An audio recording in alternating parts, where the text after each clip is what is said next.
पहली नज़र की मोहब्बत। आसिम अपने दोस्त के साथ कॉलेज की कैंटीन में बैठा होता है।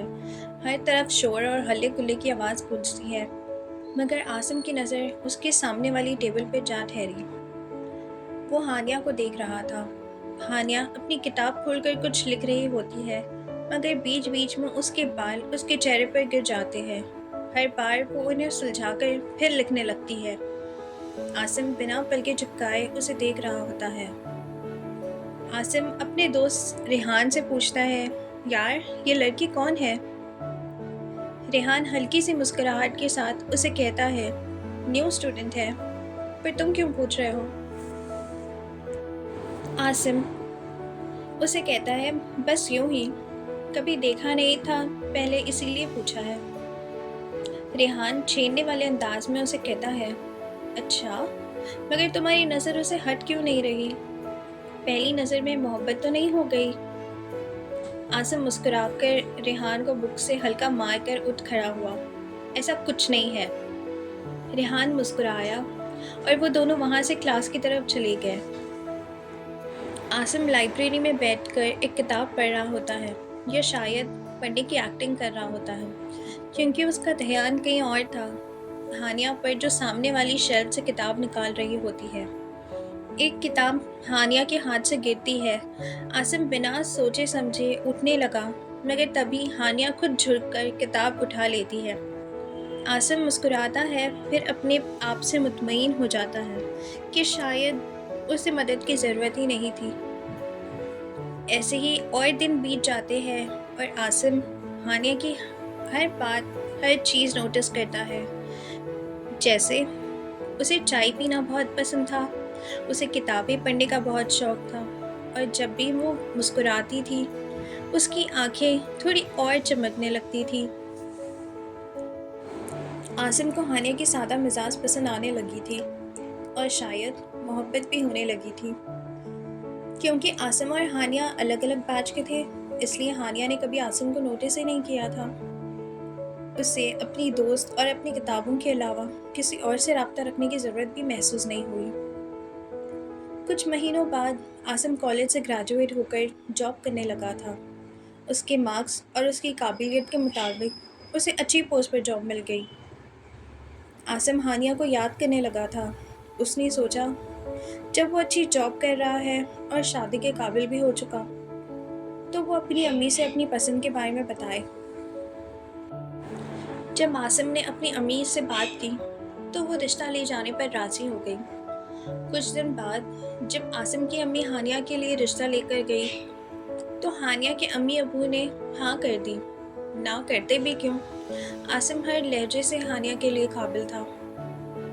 ये बात जब हानिया के अम्मी अबू ने उसे बताई, तो वो नाराज़ हो गई और कहने लगी कि उसे अभी शादी नहीं करनी, उसे अभी और वक्त चाहिए अपना करियर बनाने के लिए। मगर उसकी अम्मी अबू ने उसे समझाया कि रिश्ता अच्छा है, वो उन्हें उसके करियर बनाने और पढ़ने के लिए राज़ी है। इसके बावजूद हानिया मुतमईन नहीं थी, मगर वो अपने माँ बाप को तकलीफ़ भी नहीं देना चाहती थी। तो वो शादी के लिए राज़ी हो गई और तैयारियों में शरीक हो गई। कुछ दिन बाद उन दोनों की शादी हो गई। शादी की रात हानिया कमरे में बैठी थी, दुपट्टा अपने हाथों में लपेट रही थी। उसकी आंखें उदास थी, जैसे अंदर ही अंदर वो बहुत उलझी हुई हो।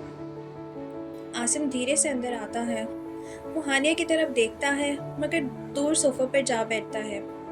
उसके चेहरे पर सिर्फ नरमी और मुस्कुराहट ही थी।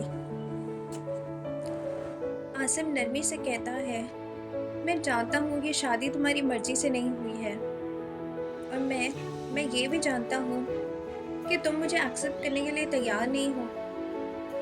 हानिया सिर्फ चुप रहती है, उसकी उंगलियां अपने दुपट्टे को मसरूफ रखती है। फिर आसिम हल्की मुस्कुराहट के साथ उसे कहता है, पर मुझे एक बात बताओ हानिया। हानिया उसे बिना देखे पूछती है, क्या बात? आसिम नरमी से उसे पूछता है, क्या मुझे सिर्फ एक बार तुम्हारे दिल की दहलीज पर खड़े होने की इजाज़त मिल सकती है? मैं अंदर नहीं आऊँगा जब तक तुम खुद मुझे ना बुला लो। हानिया का दिल तेजी से धड़कने लगता है। वो उसकी तरफ देखती है मगर कुछ कहती नहीं। आसिम उठता है और एक चॉकलेट उसके बेड साइड टेबल पर रखकर मुस्कुराता है। आसिम नरम सी आवाज़ में हानिया से कहता है, मुझे मोहब्बत करनी नहीं आती हानिया, बस मुझे लगता है तुम्हारे बिना सब अधूरा है। हानिया उसकी बात सुनकर आंखें नीचे कर लेती है। आसिम बिना कोई और बात कहे चला जाता है। हानिया चॉकलेट दिखती है, उस पर एक नोट लगा होता है। तब वो चॉकलेट धीरे से उठाकर देखती है। जब तक तुम मेरे लिए मुस्कुराना ना चाहो, तब तक मैं तुम्हारी मुस्कुराहट का इंतज़ार करूँगा। ये पढ़कर वो मुस्कुराई पर उलझ सी गई थी। दूसरे दिन आसिम की अम्मी अपने भाई के पास सऊदी जाने के लिए रवाना हो गई। कुछ देर बाद जब हानिया किचन में जाती है और देखती है कि उसके लिए चाय और टोस्ट तैयार है और वहाँ आसिम काउंटर के पास खड़ा है, जैसे उसके कोई रिएक्शन का इंतज़ार कर रहा हो। हानिया हैरान होकर उससे पूछा, ये तुमने बनाया है? आसिम छेड़ने वाले अंदाज में उसे कहता है, नहीं, मेरे हाथ ने खुद बनाया है, बस चाय को तुम्हारे जैसे मीठी बनाने में दिक्कत हो गई है। हानिया हल्का सा मुस्कुराकर आसिम को शुक्रिया कहती है। आसिम नरमी से उसे कहता है कि शुक्रिया मत बोलो हानिया, बस कभी कभी मेरी तरफ देखो, शायद मुझे भी पसंद करना शुरू कर दो। हानिया का दिल एक बार फिर से तेजी से धड़कने लगा। वो चुपचाप चाय पीने लगती है, मगर उसके होठों पर एक छुपी हुई मुस्कुराहट होती है। शाम के वक्त हानिया खिड़की के सामने बारिश देख रही होती है। ठंडी हवा उसके चेहरे से टकरा रही होती है। अचानक एक गर्म चाय का कप उसके हाथ में आता है। वो हैरानी से पीछे मुड़कर देखती है। आसिम हल्का सा उसे देखकर मुस्कुराता है। आसिम उसे देखते हुए पूछता है, तुम्हें बारिश पसंद है? हानिया चाय पीते पीते उसे जवाब देती है, हाँ, हमेशा से पसंद है। आसिम नरमी से उसे कहता है, मुझे तुम्हारी पसंदीदा चीज़ें याद रखना और मालूम करना बहुत पसंद है। हानिया के पास कोई जवाब नहीं होता। वो चाय को हाथों में थाम लेती है, लेकिन उसका दिल किसी और ही एहसास में डूब रहा होता है। कुछ दिन बाद हानिया और आसिम शॉपिंग पर जाते हैं। हानिया एक शॉप पर ब्रेसलेट देखती है, मगर लेने से पहले वापस रख देती है। रात को वो ब्रेसलेट उसकी बेड साइड पर रखी होती है। उसके साथ एक छोटी सी नोट भी रखी होती है, तुम्हारी पसंद की हर चीज़ मैं नहीं छोड़ सकता। ये नोट पढ़कर हानिया आसिम के पास जाकर उसे पूछती है, आप ये क्यों लेकर आए हैं? आसिम प्यार भरी शौकी से उसे कहता है, क्योंकि कभी कभी कुछ चीज़ें बिना कहे समझ लेनी चाहिए। हानिया उसकी तरफ देखती है। उसकी आंखों में पहली बार नरमी होती है। वो ब्रेसलेट पहनती है बिना कुछ कहे। आसिम से हल्का सा मुस्कुराकर उसके देखता है, जैसे जैसे कि उसका कोई इंतज़ार ही पूरा हो गया हो। कुछ दिन बाद हानिया और आसिम अपने रूम की सेटिंग बदल रहे होते हैं। तभी तभी हानिया को एक डायरी मिलती है। वो उसे खोलकर देखती है तो उसमें आसिम ने हानिया की पसंदीदा चीज़ें उन सब की लिस्ट लिखी थी, जैसे जैसे कि पसंदीदा रंग, पसंदीदा किताब, पसंदीदा गाने। ये देखकर हानिया की आंखें भर आई। आसिम प्यार भरी मुस्कुराहट के साथ उसे कहता है, मुझे मुझे तुमसे सब कुछ नहीं चाहिए, बस तुम्हारे बारे में सब कुछ जानना है। हानिया उसकी तरफ देखती है। उसके चेहरे पर एक अजीब सी मुस्कुराहट होती है, जैसे उसका दिल पहली बार इस मोहब्बत की गहराइयों को महसूस कर रहा हो।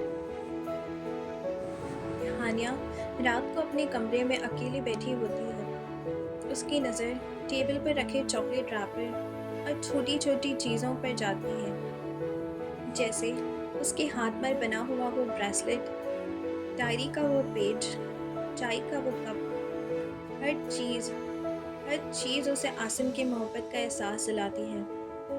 वो सोचने लगती है, क्या सच में कोई मुझे बिना किसी शर्त के कभी मोहब्बत कर सकता है? अचानक उसका फ़ोन पर मैसेज आया। उसने देखा तो वो आसिम का मैसेज था। चाँद देखना है? हानिया ये पढ़कर खिड़की की तरफ देखती है। आसिम छत पर खड़ा होता है, चाँद की तरफ देख रहा था। तो हानिया भी छत पर चली गई। आसिम धीरे से बिना उसकी तरफ देखे कहता है, मैं हमेशा चाहता था कि तुम भी मुझे इस चाँद की तरह देखो, बिना किसी शर्त के और बिना किसी मजबूरी के। हानिया नरमी से उसे देखकर कहती है, और अगर मैं कहूँ कि मैं तुम्हें पहले से ही देखती थी पर खुद से मानने की हिम्मत नहीं थी तो? आसिम हल्की सी मुस्कुराहट और नरमी से उसे देखता है और कहता है, मैं कहूँगा कि शुक्रिया मेरे इंतज़ार का इंतहास करने के लिए। हानिया शर्माती है मगर इस बार आंखें नहीं छुपाती। वो आसिम के बिल्कुल पास जाती है। हानिया धीमी आवाज में कहती है, आसिम तुम सच में सिर्फ मेरे हो? आसिम नरमी से उसकी आंखों में देखकर कहता है, मैं हमेशा से सिर्फ तुम्हारा हूँ। हानिया धीरे से आसिम का हाथ पकड़ लेती है, जैसे हर शक को दूर कर रही हो, और आसिम उसे देखकर मुस्कुराता है, जैसे वो सिर्फ इसी पल का इंतज़ार कर रहा था। कुछ दिन बाद सुबह आसिम और हानिया एक छोटी सी ड्राइव पर जाते हैं। हानिया हवा में हाथ फैलाकर मुस्कुरा रही होती है, बिना किसी भी बोझ के। आसिम उसे मुस्कुराकर कहता है, तुम्हारी मुस्कुराहट काफ़ी डेंजरस है। हानिया हंसकर कहती है, वो क्यों? आसिम उससे नज़दीक होकर कहता है, क्योंकि ये दिल को और बहका देती है। हानिया थोड़ी हल्की सी शर्माकर फिर थोड़ा संजीदा हो गई। हानिया नरमी से कहती है, अगर मैं कह दूं कि मुझे तुमसे मोहब्बत हो गई है? आसिम एक सेकंड के लिए चुप होता है, फिर धीरे से हानिया का हाथ अपने हाथों में ले लेता है। आसिम प्यार भरी आवाज़ में उसे कहता है, तो मैं कहूँगा शुक्रिया मेरी ज़िंदगी में शामिल होने और उसे पूरा करने। शुक्रिया मेरी शरीके हयात बनने के लिए। शुक्रिया मुझसे मोहब्बत करने के लिए। हानिया शर्माती है मगर हाथ नहीं छुपाती। आसिम उसे देखकर मुस्कुराता है और कहानी एक नए प्यार के एहसास के साथ ख़त्म होती है। तो ये स्टोरी की मॉरल ये है, मोहब्बत हमेशा ज़बरदस्ती से नहीं जीती जाती, बल्कि छोटी छोटी बातें और खुद से बदलने की कोशिश किसी का दिल जीत सकती है। सच्ची मोहब्बत वो होती है जो बिना किसी वजह के होती है, बिना किसी शर्त के निभाई जाती है और बिना किसी इंतज़ार के बस महसूस की जाती है। मोहब्बत सिर्फ इजहार का नाम नहीं, बल्कि समझने का भी नाम है। Thank you for listening the story. Like and subscribe my channel. Allah Hafiz.